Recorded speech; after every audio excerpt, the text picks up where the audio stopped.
اور آج تک اس پالیسی میں کوئی فرق نہیں آ رہا. آپریشنز ہوئے, طالبان کا خاتمہ کر دیا, دہشت گرد ختم ہو گئے. آج اس سے کئی گنا طاقتور بن کر کیسے آ گئے؟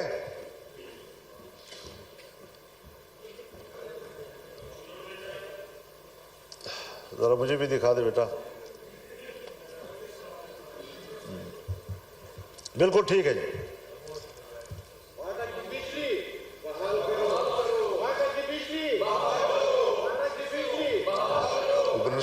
جی مولانا صاحب, جی مولانا صاحب, بس وہ بولی ہمارے.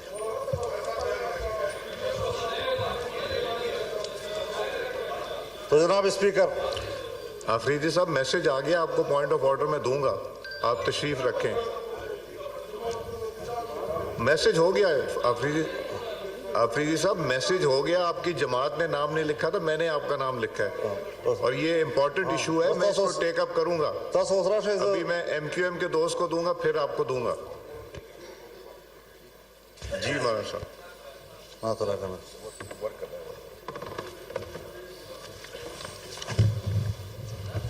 یہ جو بات یہاں کی جا رہی ہے جناب اسپیکر, یہ میرے پوائنٹس میں لکھی ہوئی ہے, اور آج بھی مولانا مصباح الدین صاحب میرے پاس تشریف لائے. اس سے پہلے وفود آئے, ہمیں ملتے رہتے ہیں. یقین جانیے ان کی زندگی جانوروں سے بھی بدتر گزر رہی ہے. نہ زندگی محفوظ ہے, نہ ان کو روزگار مل رہا ہے, بجلی بھی نہیں ہے. کیسے وہ زندگی گزار رہے ہیں آپ اندازہ نہیں لگا سکتے ان کا. حضرت میرے بھی موقع دینا چاہیے. جی مولانا مصباح الدین صاحب کو پھر آپ موقع دیں گے. جی تو صورتحال آج یہ ہے کہ امن و امان کدھر ہے آپ کا؟ مغرب کے بعد آپ کے تھانے بند ہو جاتے ہیں, مغرب کے بعد پولیس چوکیاں بند ہو جاتی ہیں, آپ کی ساری پولیس محفوظ پناہگاہوں میں چلی جاتی ہے, اور مسلح گروپ جو ہے وہ کنٹرول لے لیتے ہیں پورے علاقے کا. کیا اس پر کبھی غور ہوا ہے؟ بس الیکشن ہے, بس اپنی مرضی کا ایوان بنانا ہے, اپنی مرضی کی اسمبلی بنانی ہے. کس لیے اپنی مرضی کی بناتے ہو؟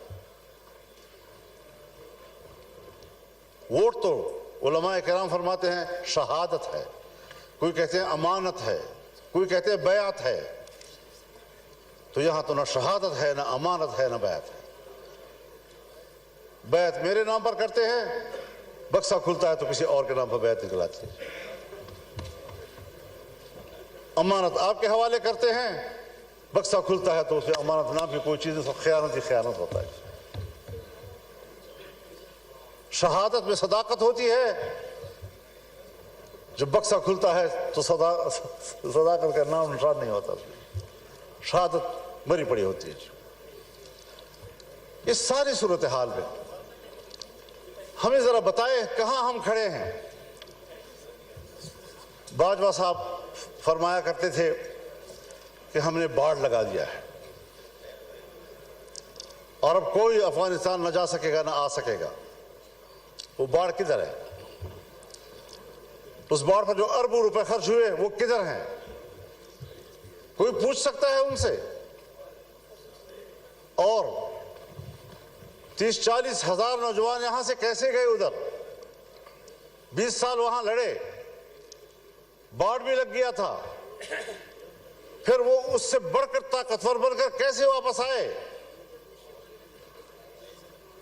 افغانستان سے آپ ضرور گلہ کریں کہ ہم نے جن کو پکڑا ہے, جن کو مارا ہے, اس میں افغانی نیشنل بھی ہیں. بالکل گلہ کریں آپ ان سے کہ ان کی سرزمین سے کیسے لوگ ادھر آئے. ان سے کوتاہی ہوئی کہ انہوں نے اپنے سرحد پر ان کو کنٹرول نہیں کیا. لیکن آپ بھی تو سرحد پہ بیٹھے ہیں, آپ کیوں نہیں روک سکے ان کو؟ کیسے مجھ تک رسائی کی اور مجھ پر حملہ کر دیا؟ کیسے آئے اور باجوڑ میں نے 80 لوگوں کی لاشیں اٹھائیں ایک ہی جلسے میں؟ یہ تلخ واقعات کوئی ہمیں سمجھائے تو صحیح, کیا سیاست ہو رہی ہے؟ میرے خیال میں اصول ایک ہی ہے, وہی اصول جو امریکہ نے اپنایا ہے. کہ اسلامی دنیا میں اور کمزور دنیا میں دہشت گردی اور عسکریت پیدا کرو، اور جہاں پر کوئی ایسی عسکریت پیدا ہوگی وہاں پر امریکہ کو اپنی فوجیں لے جانے کا جواز حاصل ہوگا۔ دہشت گردی اس کی ضرورت ہے، اسلامی دنیا پر اپنی گرفت مضبوط کرنا، اسلامی دنیا میں فوجیں اتارنا۔ آج تمام عرب ممالک کے اندر امریکی فوجیں موجود ہیں، کہیں پر 5000، کہیں پر 3000، کہیں پر 2000، کہیں پر 1000، کہیں پر 500۔ کوئی بھی ملک ایسا نہیں کہ جس کے اندر ان کے فوج موجود نہ ہو، جن کے سمندروں میں ان کے بیڑے موجود نہ ہو۔ پوری اسلامی دنیا کو کنٹرول کر رہا ہے۔ کیا مطلب؟ میں تو امن کے لیے جا رہا ہوں، انسانی حقوق کے لیے جا رہا ہوں۔ کون سے انسانی حقوق؟ وہ انسانی حقوق جو گوانٹانامو میں ہمیں نظر آئے، جہاں تم نے مسلمانوں کو برہنہ کر کے بند کوٹریوں میں پھینکا، جن کے برف کے تودوں کے اوپر ان کو لٹا کر ان کے اوپر بیٹھ کر سگریٹ پیتے رہے۔ آج بھی بگرام اور شبرغان کے عقوبت خانے ان کے خون سے لت پت ہیں، گواہیاں دے رہے ہیں کہ یہاں کیا مظالم کیے انہوں نے۔ ان کے سامنے قرآن کریم کی تذلیل کی گئی۔ کوئی ہے جو اس پہلو پر بھی بات کر سکے؟ بس یہ دہشت گرد، یہ دہشت گرد، یہ دہشت گرد، اور اس کے مقابلے میں اس سے بڑھ کر دہشت گردی ہو رہی ہے، اور کوئی ان کو روکنے والا نہیں ہے، نہ اس کو کوئی بات کرنے والا ہے۔ عراق میں کیا کیا گیا؟ ابو غریب جیل میں کیا زندہ انسانوں پر ننگا کر کے ان پر کتے نہیں چھوڑے گئے اور کتوں سے ان کے جسم کو نہیں نوچا گیا؟ یہ ہیں ان کے انسانی حقوق۔ اسلامی دنیا کو توڑنا، ملکوں کو تقسیم کرنا اور انسانی حق کی بنیاد پر وہاں جانا۔ آج فلسطین میں کیا ہو رہا ہے؟ اکتوبر سے لے کر اب اپریل ختم ہو رہا ہے، 40,000 سے زیادہ غزہ اور خان یونس کے مسلمان شہید ہو چکے ہیں۔ یہ بچے ہیں، یہ خواتین ہیں، یہ بے گناہ شہری ہیں، یہ جنگجو نہیں ہیں۔ جنگجو سے مقابلہ کرو، وہ آپ کے ساتھ لڑنے کے لیے تیار۔ سب سے زیادہ بچے جو ان دنوں میں شہید ہوئے ہیں وہ غزہ کے ہیں۔ کوئی مسلمان ہے حکمران جو اس کے لیے کوئی آواز اٹھائے؟ اور پھر امریکہ اور برطانیہ اور یورپ انسانی حقوق کی بات کرے، جن کے ہاتھوں سے انسانیت کا خون ٹپک رہا ہے۔ انسانیت کا خون ٹپک رہا ہے اور انسانی حقوق کے علمبردار۔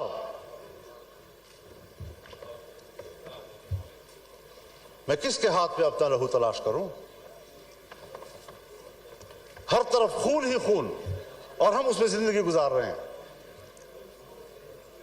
اور اگر ملک کے عوام یا عوام کے نمائندے کوئی کردار ادا کر سکتے ہیں تو اس کے الیکشن کا یہ حشر کر دیا جاتا ہے جو ہم دیکھ رہے ہیں۔ تو ذرا اس حوالے سے ہمیں اپنی تاریخ کو بھی دیکھنا چاہیے، ہمیں آنے والا مستقبل ٹھیک کر لینا چاہیے۔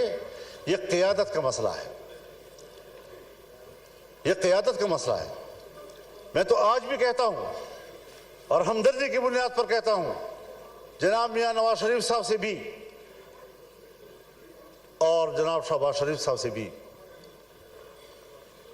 اور اپنے برخوردار بلاول زرداری صاحب سے بھی،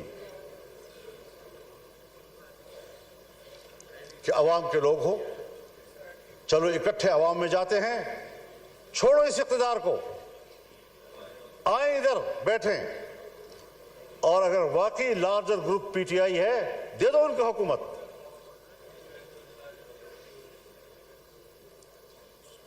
لیکن شاید میری بات ذرا احمقوں والی سے لگ رہی ہوگی آپ لوگوں کو، کہ کیا کہہ رہا ہے، کہاں سے بول رہا ہے۔ آج بھی وقت ہے سمجھنے کی، لیکن ہم سمجھنے کے لیے تیار نہیں ہیں۔ ہم نوکری کرنے کے لیے تیار ہیں. تو پھر ظاہر ہے کہ ہم نے بھی عزم کر رکھا ہے کہ اس غلامی کے خلاف جنگ لڑیں گے, میدان عمل میں آ کر جنگ لڑیں گے, پبلک میں جا کر لڑیں گے, آئین اور قانون کے دائرے میں لڑیں گے, اور ملک کو اس غلامی سے نجات دلائیں گے کہ یا تو ہمارے اوپر عالمی قوتیں حکومت کر رہی ہیں یا پھر ہماری اسٹیبلشمنٹ ہمارے اوپر حکومتیں کر رہی ہیں. یہ نظام ہمیں قبول نہیں ہے, اور ہماری پوزیشن اس حوالے سے بالکل واضح ہے. اس لیے ہمارا پیغام ہر سطح پر چلا جانا چاہیے. ہم نے جانا ہے انشاءاللہ 2 مئی کو کراچی میں ملین مارچ ہوگا انشاءاللہ العزیز. 9 مئی کو پشاور میں انشاءاللہ ملین مارچ ہوگا, اور اگر کسی نے روکنے کی کوشش کی تو وہ سوائے اس کے کہ اپنے لیے مصیبت کو دعوت دے گا اور کوئی نتیجہ اس کا نہیں نکلے گا. تو عوام کے اس سیلاب کا راستہ نہیں روک سکیں گے, اور انشاءاللہ العزیز یہ جدوجہد جاری رہے گی, اور امید رکھنی چاہیے کہ اس میں آپ بھی ہمارے ساتھ ہوں. سید وسیم حسین صاحب.